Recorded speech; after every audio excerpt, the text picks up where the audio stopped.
नमस्कार दोस्तों, मेरे चैनल में आपका स्वागत है। इस पॉडकास्ट में हम देखेंगे कि 7 स्टेप्स में आदत कैसे बनाएं या तोड़ें। हम सभी की आदतें होती हैं, कुछ अच्छी और कुछ इतनी अच्छी नहीं। ये ऐसे व्यवहार हैं जो हमने सीखे हैं, जो लगभग स्वचालित रूप से होते हैं। और हम में से अधिकांश की एक आदत होती है जिसे हम तोड़ना या विकसित करना चाहेंगे। अधिकांश लोगों के लिए एक नए व्यवहार को एक दिनचर्या या आदत बनने में लगभग 4 सप्ताह लगते हैं। निम्नलिखित कदम व्यवहार का एक नया पैटर्न स्थापित करने में मदद कर सकते हैं। एक, पहला कदम अपने लक्ष्य को परिभाषित करना है। खासकर जब आप किसी आदत को शुरू करने या तोड़ने की कोशिश कर रहे हों, तो आपको अपने लक्ष्य को सकारात्मक कथन के रूप में व्यक्त करने का प्रयास करना चाहिए। उदाहरण के लिए, मैं रात में स्नैकिंग बंद करने जा रहा हूँ कहने की बजाय मैं स्वस्थ खाने की आदतों को अपनाने जा रहा हूँ। आपको अपना लक्ष्य भी लिखना होगा। कागज पर कमिट करने से आपको कमिट करने में मदद मिलती है। यदि आप किसी ऐसे व्यक्ति को बताते हैं जिस पर आप अपने लक्ष्य के बारे में विश्वास करते हैं, तो ये भी मदद कर सकता है। 2, एक वैकल्पिक व्यवहार पर निर्णय लें। यदि आपका लक्ष्य एक नई आदत विकसित करना है, तो आपका प्रतिस्थापन व्यवहार ही लक्ष्य होगा। आदत को तोड़ने की कोशिश करते समय ये कदम बहुत महत्वपूर्ण है। यदि आप किसी व्यवहार को रोकना चाहते हैं, तो आपके पास एक बेहतर व्यवहार होना चाहिए। यदि आप नहीं करते हैं, तो पुराना व्यवहार पैटर्न वापस आ जाएगा। 3, अपने ट्रिगर्स के बारे में जानें और जागरूक रहें। व्यवहार पैटर्न स्वतंत्र रूप से मौजूद नहीं है। अक्सर एक आदत आपकी दिनचर्या के दूसरे हिस्से से जुड़ी होती है। उदाहरण के लिए, स्नैकिंग उदाहरण में ट्रिगर टेलीविजन या रात के समय पढ़ने वाला हो सकता है। जब आप देखते हैं तो आप स्वचालित रूप से चिप्स का एक बैग पकड़ लेते हैं। धूम्रपान करने वाले कई लोग खाने के बाद अपने आप चालू हो जाते हैं। इस बारे में सोचें कि आप कब और क्यों ऐसा कर रहे हैं जिसे आप छोड़ना चाहते हैं।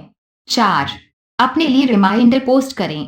आप ऐसा नोट्स छोड़कर कर सकते हैं जहां आमतौर पर व्यवहार होता है। यह आप आईने, रेफ्रिजरेटर, कंप्यूटर स्क्रीन या किसी अन्य स्थान पर संदेश छोड़ सकते हैं जहां आप इसे नियमित रूप से देखते हैं। आप अपने लक्ष्य की याद दिलाने के लिए परिवार के किसी सदस्य या सहकर्मी से किसी विशेष वाक्यांश का उपयोग करने के लिए भी कह सकते हैं। 5, किसी से सहायता और समर्थन प्राप्त करें। ये काफी स्पष्ट है। मदद से कोई भी काम आसान हो जाता है। ये और भी बेहतर काम करता है यदि आप किसी ऐसे व्यक्ति के साथ साझेदारी कर सकते हैं जिसका लक्ष्य समान है। 6, हर दिन पुष्टि लिखें। अपना वाक्यांश वर्तमान काल में लिखें, जैसे कि ये पहले से ही हो रहा है, और इसे 21 दिनों के लिए दिन में 10 बार लिखें। ये प्रक्रिया आपके लक्ष्य को आपके अवचेतन का हिस्सा बनाने में मदद करती है, जो न केवल आपको नए व्यवहार का अभ्यास करने की याद दिलाएगी बल्कि आपको केंद्रित और प्रेरित भी रखेगी। 7, निर्धारित समय अंतराल में प्रगति के लिए खुद को पुरस्कृत करें। एक समय में एक दिन अपने लक्ष्य पर ध्यान केंद्रित करें, लेकिन अपने आप को 1 महीने और 1 महीने के लिए थोड़ा सा व्यवहार करें। पुरस्कारों का बड़ा या महंगा होना जरूरी नहीं है, और आपको उन्हें किसी ऐसी चीज में बदलने की कोशिश करनी चाहिए जो किसी तरह लक्ष्य से जुड़ी हो। ऐसा करने से आपको प्रोत्साहन और अतिरिक्त प्रेरणा दोनों मिलती है। बेशक, इन चरणों का पालन करना सफलता की कोई गारंटी नहीं है।